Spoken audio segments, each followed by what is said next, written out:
Di tanah yang kering dan berbukit, di antara padang pasir yang seakan tak bertepi, berdirilah kota kecil bernama Makkah.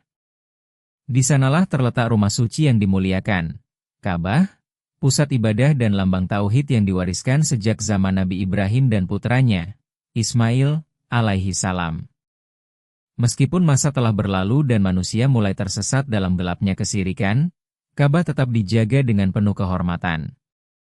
Di antara bangsa Arab, suku Quraisy memegang amanah mulia sebagai penjaga rumah suci itu.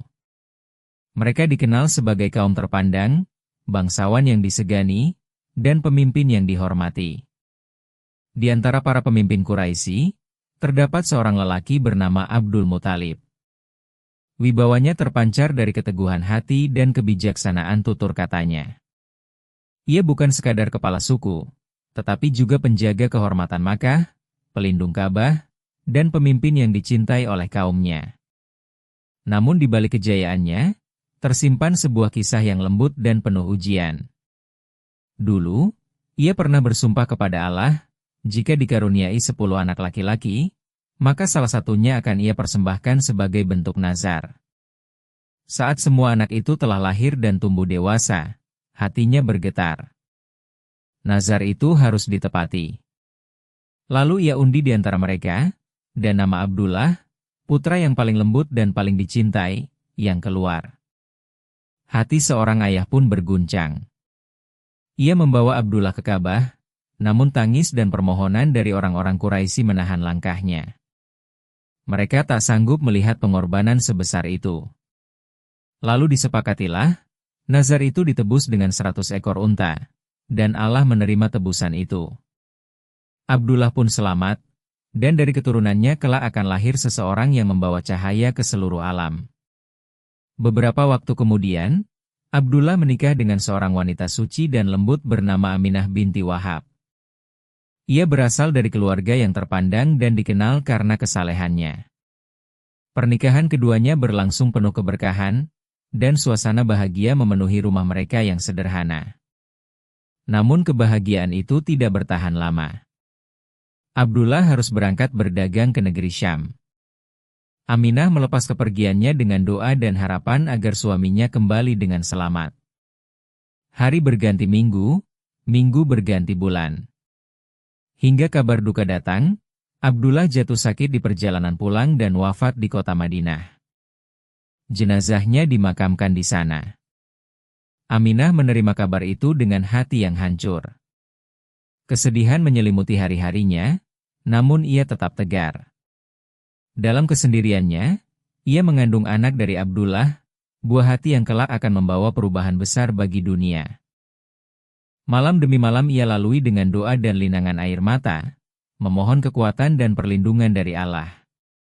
Ia tidak tahu, di dalam rahimnya tumbuh seorang insan pilihan, yang kelak akan menjadi rahmat bagi seluruh alam. Sementara itu, di tempat lain, dunia mulai bergetar oleh tanda-tanda besar. Raja Abraha dari Yaman merasa kesal dan iri terhadap kemuliaan Ka'bah.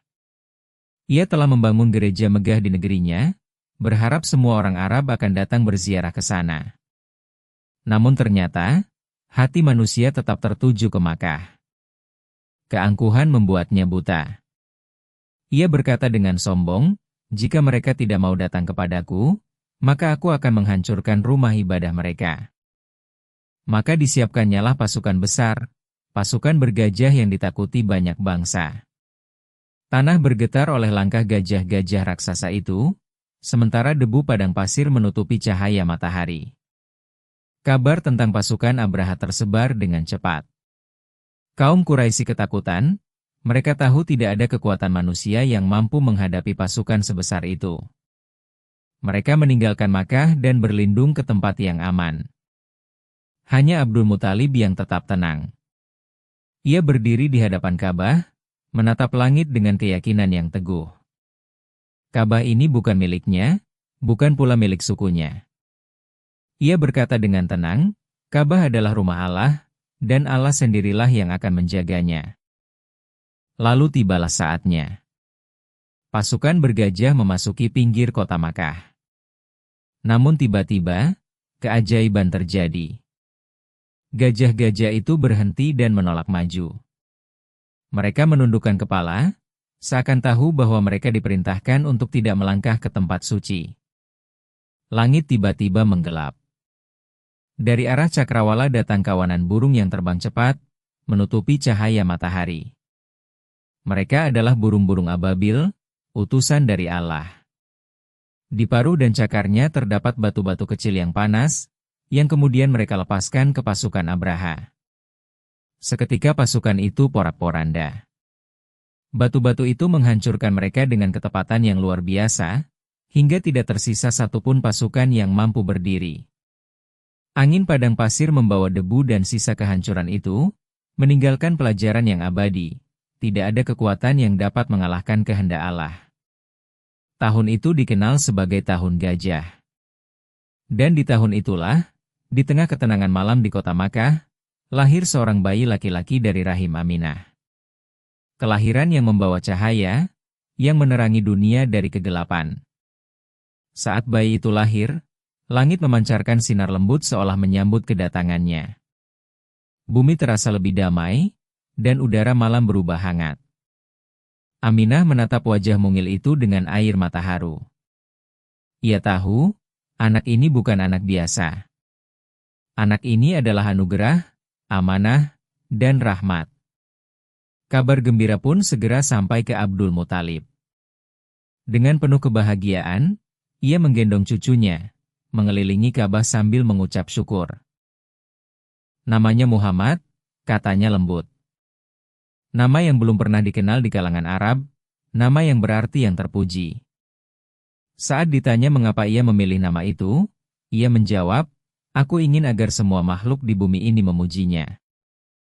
Dan benar, seluruh alam menyambut kelahiran itu dengan tanda-tanda keagungan. Api abadi yang disembah kaum Majusi padam tanpa sebab. Istana Raja Kisra berguncang hebat dan sebagian dindingnya roboh. Danau suci kaum Persia tiba-tiba mengering. Jin dan syaitan tidak lagi mampu mencuri dengar berita dari langit. Langit, bumi, dan segala isinya bersaksi bahwa rahmat terbesar bagi manusia telah lahir. Seorang utusan yang kelak akan membawa manusia dari kegelapan menuju cahaya, dari kesesatan menuju kebenaran. Malam itu, bumi tersenyum. Langit berdoa dalam diam. Dan dunia menyambut kelahiran seorang manusia yang namanya akan disebut dengan penuh cinta di setiap waktu dan tempat. Muhammad, Shallallahu Alaihi Wasallam.